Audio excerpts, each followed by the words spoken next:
Senhor presidente, colegas parlamentares, minhas senhoras e meus senhores que nos assistem e nos ouvem através dos diversos veículos de comunicação da Câmara dos Deputados. Essa semana, através da grande mídia, o povo brasileiro se deparou com um anúncio de pacote de concessões ou privatizações da ordem de 198 bilhões de reais em uma nova fase do Programa de Investimentos e Logística e Mobilidade do Brasil. Com esse dado, eu aqui me reporto ao ano de 2013, quando o governo da presidente Dilma, em resposta às manifestações que aconteciam em todas as ruas e cidades do Brasil, anunciou 4 pactos em favor do Brasil. Era o Pacto da Responsabilidade Fiscal, o Pacto da Reforma Política, das melhorias da saúde, da mobilidade urbana e da educação. O assunto do transporte público receberia, conforme as palavras da presidente, 50 bilhões de reais em investimentos.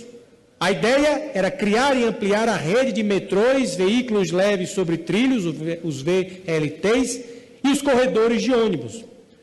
Na última segunda-feira, dia 8, o jornal Folha de São Paulo revelou que está sendo executado apenas 10% do total dos recursos prometidos pela presidente Dilma em projetos de mobilidade urbana, que foram, naquela época, selecionados em 58 cidades. Os 50 bilhões de reais prometidos em 2013 pela presidente Dilma, apenas 5 bilhões estão hoje sendo executados. Dos 204 projetos selecionados pelo governo, apenas 17 estão sendo executados e tendo seus investimentos garantidos. Destes 204 projetos escolhidos, a maior parte, 140, ou seja, 67%, ainda se encontra na fase de elaboração de estudos de viabilidade econômica e de engenharia. Outros 47 projetos, ou seja, 23%, não saíram do papel e estão em fase de licitação ou contratação, como é o caso, aqui trazendo para o meu estado, para o Rio Grande do Norte, como é o caso das obras de revitalização do VLT da cidade de Natal e da criação do corredor aeroporto, arena, setor hoteleiro. Segundo o levantamento do mesmo jornal, divulgado na segunda-feira, apenas 21,4% das obras de transporte coletivo de grande porte previstas em 2010 para a Copa de 2014 foram finalizadas. Agora, senhor presidente, eu aqui já falei dos investimentos em infraestrutura do nosso país, do modelo fracassado, modelo econômico fracassado do governo do PT, que investiu no consumo ao invés de investir na aplicação de recursos na infraestrutura do Brasil. E eu aqui já denunciava que o governo do PT deixava o Brasil à míngua através de não investimentos, não retirada de projetos do papel para investir em outros países. Ou seja, enquanto os projetos de mobilidade urbana que a presidente Dilma, em 2013, tanto prometeu que aplicaria 50 bilhões de reais e hoje só tem 5 bilhões de reais, ou seja, 10% do que ela prometeu realmente aplicados, obras de mobilidade urbana tão necessárias às nossas cidades não saem do papel.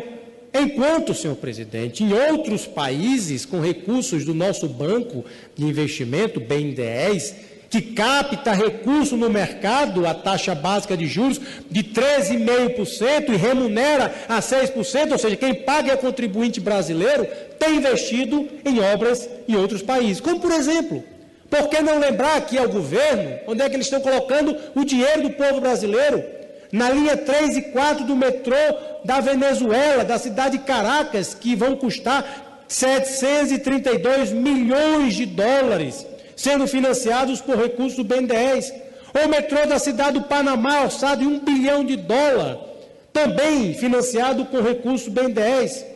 O corredor de ônibus da capital de Moçambique, Maputo, terá um investimento fruto de recursos nossos, do BNDES, de 180 milhões de dólares.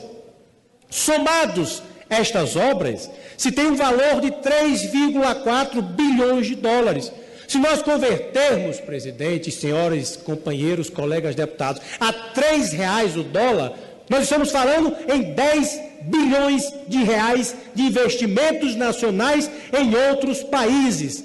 Nós estamos falando de 10 bilhões de reais investidos na Venezuela, no Panamá e Moçambique e apenas 5 bilhões de reais investidos no Brasil, com dinheiro do BNDES, captado a 13,5% e remunerado a 6%. Nós estamos pagando 7,5% sobre esses 10 bilhões de reais para serem emprestados para outros países. Além disso, a taxa de juros que eu acabo de falar, praticada em projetos do exterior, eu aqui falei de 6%. Para o exterior, a taxa, por exemplo, no caso do Porto de Mariel, em Cuba, que teve um custo de 682 milhões de dólares até agora emprestado pelo BNDES, os juros são de 4,44%, enquanto projetos no Brasil, 6%. Deixa eu tentar explicar para que o povo brasileiro entenda. O governo vai no mercado, pega dinheiro a 13,5%, empresta ao exterior a 4,4%, empresta 10 bilhões de reais ao exterior, pagando 13,5% e recebendo 4,44%. Vai para o Brasil.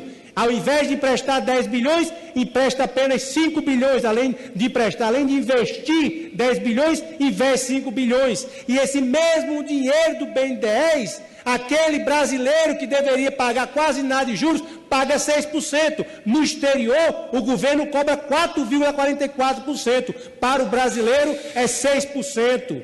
Essa é a realidade do governo do PT.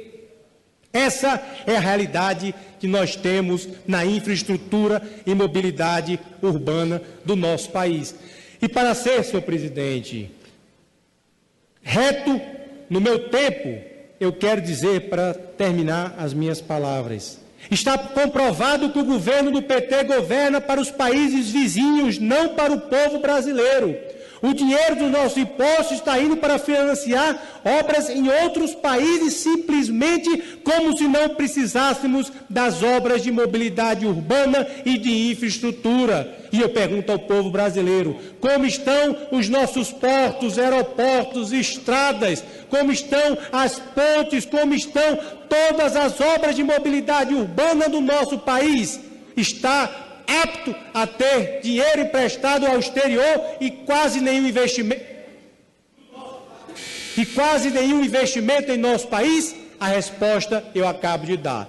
Já disse aqui, senhor presidente, o governo do PT se mostrou competente em fazer oposição. Ao governar o país, quebrou o nosso país. Definitivamente, o PT não é um partido com aptidões ao executivo, não tem aptidões para governar o país e transformar nosso Brasil em um país com dias melhores, bom de se viver e com perspectiva de futuro. Deixo aqui o meu registro e a minha indignação com os gastos do dinheiro público em nosso país, senhor presidente.